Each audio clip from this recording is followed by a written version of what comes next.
बंधु मैंने आज कार्यक्रम को आपण मानक स्वागत। आज कार्यक्रमटी सिंह राशि व्यक्ति विशेष मानक पई बहुत गुरुत्वपूर्ण अटे।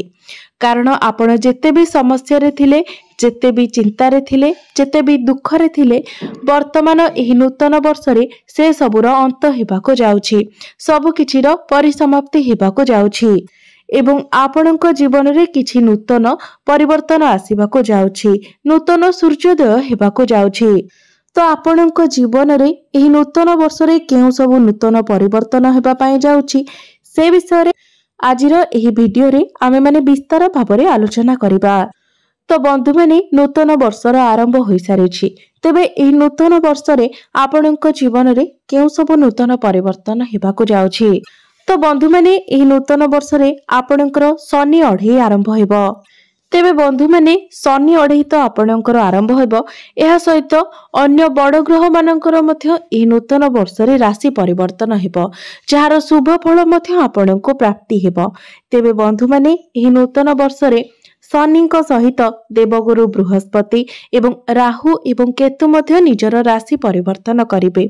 तेबे शनि अढ़ई पई मध्य आपण एते भयभीत हेबार कोनोसी आवश्यकता नाही, कारण आपणक कुंडली रे जदि शनि भल स्थिति रे थांती, उच्च स्थिति रे थांती, तो एही शनि अढ़ई मध्य आपणक पई वरदान सदृश साब्यस्त हेबो।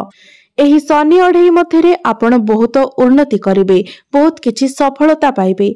शनि आपणको रंकर राजा मध्य बनाई पारंती, मात्र जदि आपणक निजस्व जन्म कुंडली रे शनि नीच स्थिति रे थांती बा कोनोसी खराब स्थिति रे थांती, तेबे हुत आपणको किछिटा समस्यार सम्मुखीन हेबाको पड़ी पारे। तेबे बंधु माने आसंतु आरंभ करिबा आजिर एही कार्यक्रम को, जहाकि जन्म राशि एवं चंद्र राशि उपरे आधारित अटे। तेबे राशि चक्रर 12 गोटी राशि मध्यरु पंचम राशि हेउची सिंह राशि। तो बंधु माने वर्षर आरंभ रे आपणकर द्वितीय भाव में विराजमान अछंती केतु, चतुर्थ भाव में विराजमान अछंती बुध, पंचम भाव में विराजमान अछंती सूर्य, सप्तम भाव में विराजमान अछंती शनि एवं शुक्र, अष्टम भाव में विराजमान अछंती राहु, दशम भाव में विराजमान अछंती देवगुरु बृहस्पति एवं आपणकर द्वादश भाव में विराजमान अछंती मंगल। तो बंधु माने आपणकर भाग्य भावर स्वामी हेउछंती मंगल, जे कि आपणकर द्वादश भाव में विराजमान अछंती। पुणी मंगल बक्री होई आपणकर एकादश भाव को चलन करिवे, पुणी थरे मंगल आपणकर द्वादश भाव में गोचर करिवे। तो बंधु माने आपण जदि कोनोसी बड़ डिसिजन नेबा पई जाउछंती, कोनोसी बड़ कार्य करिबा पई चाहुछंती, भाग्य सहित रिलेटेड आपण किछि भी काम करिबा पई चाहुछंती, तो आपण 14-15 एप्रिल परे जदि करंती तो निश्चित भाव में समय आपनको साथ देबो। कारण 14-15 एप्रिल पूर्वरु आपनको सेतेटा भाग्यर साथ मिलिबो नाही। तो सेथिपाई आपण जदि कोनोसी भी आपणकर बड़ कार्य अछि, तो आपण जदि 14-15 एप्रिल परे करंती तो आपणकर काम सुरुखुरु रे होइजिबो। कारण सेतेबेले सूर्य मध्य आपणकर नवम स्थान रे उच्चस्थ थिबे। सेतेबेले सूर्य आपणकर नवम स्थान रे विराजमान रही आपणकर भाग्य को मजबूत बनाइबे एवं सेतेबेले मंगलंकर स्थिति मध्य शुभ थिबो। तो जदि 14-15 एप्रिल परे आपण किछि करंती, सेथिरे आपणको अधिक शुभ फल प्राप्ति हेबो। तो बंधु माने आपणको विशेष करी गोटे जिनिस प्रति ध्यान देबार अछि, जे आपणकर निजर एग्रेशन को कंट्रोल करिबार अछि एवं निजर बाणी को मध्य आपणको कंट्रोल करिबार अछि। कारण 30 मार्च को शनि आपणकर अष्टम भाव को चलन करिवे, तो सेतेबेले आपणको राशि रे शनि अढ़ई आरंभ होइजिबो एवं शनिकर दृष्टि आपणकर द्वितीय भाव उपरे रहिबो। तो द्वितीय भावटी होइथाय हमर बाणीर भाव। सेथिपाई आपण निजर बाणी उपरे नियंत्रण रखिबा उचित। आपण जहाँ भी कहउचंती कहबा पूर्वरु भल भाबरे भाबे चिंती कहबा उचित, कारण आपण एपरे किछि कथा सेतेबेले कहि देई पारंती जहाँ आपणकर कहबा उचित नुहे, किबा आपण जहाँ कहबाकू न चाहिथांती ताहा मध्य आपणकर पाटिरो बाहरी जायथाय। सेथिपाई जेतेबेले भी आपण किछि कहउचंती तो भल भाबरे भाबे चिंती कथा कहंतु। सेथिपाई विशेष भाबरे मार्च मास परे आपणको आपणकर प्रेम जीवन हेउ, वैवाहिक जीवन हेउ, आपणकर परिवार रे हेउ, किबा आपणकर कोनोसी भी रिलेशन हेउ, आपणको निजर बाणी रे नियंत्रण रक्षा करिवार अछि। एहा सहित तरबरिया भाबरे आपण कोनोसी कार्य करंतु नाही, किबा कोनोसी डिसिजन मध्य नियंतु नाही। बंधु माने जेतेबेले चंद्रमांक ठारू चतुर्थ भाव किंबा अष्टम भाव शनि गोचर करिथांते तो सेतेबेले शनि अढ़ेई लागिथाए। तो 10 वर्ष पर पुणी थरे आपणक राशि रे शनि अढ़ेई लागिबाकू जाउछि। बंधु माने शनिदेव हेउछंती न्यायदाता, कर्मफलदाता। तो शनि अढ़ेई हेउ किंबा शनि 7.5 हेउ एही समय शनि आमको आम कर्मर फल प्रदान करिथांती। जदि आम जीवन रे आमे उचित कर्म करिथाउ तो शनि आमको शुभ फल प्रदान करिथांती। सेही भली भाबरे आमे आम जीवन रे जदि किछि असत कर्म करिथाउ तो सेथि पई एही शनि अढ़ेई हेउ किंबा शनि 7.5 मध्य रे आमको बहुत किछि कष्ट मध्य भोग करिबाको पड़िथाए। तो आपणक कर्म आधार रे ही शनि आपणको फल प्रदान करिथांती एवं सेथिरु आपणको केही भी रक्षा करि पारि नथांती। आपण जेउ भली कर्म करिवे, आपण जेउठारे लुचिले मध्य शनि निश्चित भाबरे आपणको ताहार फल प्रदान करिवे।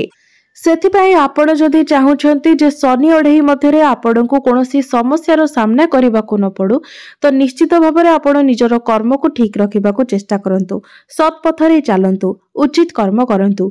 शनि अढ़ेई मध्यरे मध्य आपणकर कोनोसी क्षति हेबो नाही।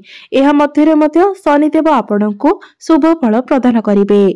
तेबे बंधु माने जेतेबेले आपणकर शनि अढ़ेई आरंभ हेबो तो आपणको दुई प्रकारर फल प्राप्ति हेबो, गोटे पॉजिटिव आ गोटे नेगेटिव। तो पॉजिटिव रे आपणको एही समय बहुत अधिक ज्ञान प्राप्ति हेबो, आपण बहुत मैच्योर बनि जिवे। ए सहित आपण निजर कर्म को बहुत सीरियसली नेबे, कैरियर रे आपण किछि परिवर्तन मध्य आनिबे। आपणको ऊपर रेस्पॉन्सिबिलिटी बढ़िबो एवं रेस्पॉन्सिबिलिटी बढ़िबो अर्थ आपणकर अर्थ रोजगार मध्य बढ़िबो, आपणकर आर्थिक स्थिति मजबूत हेबो।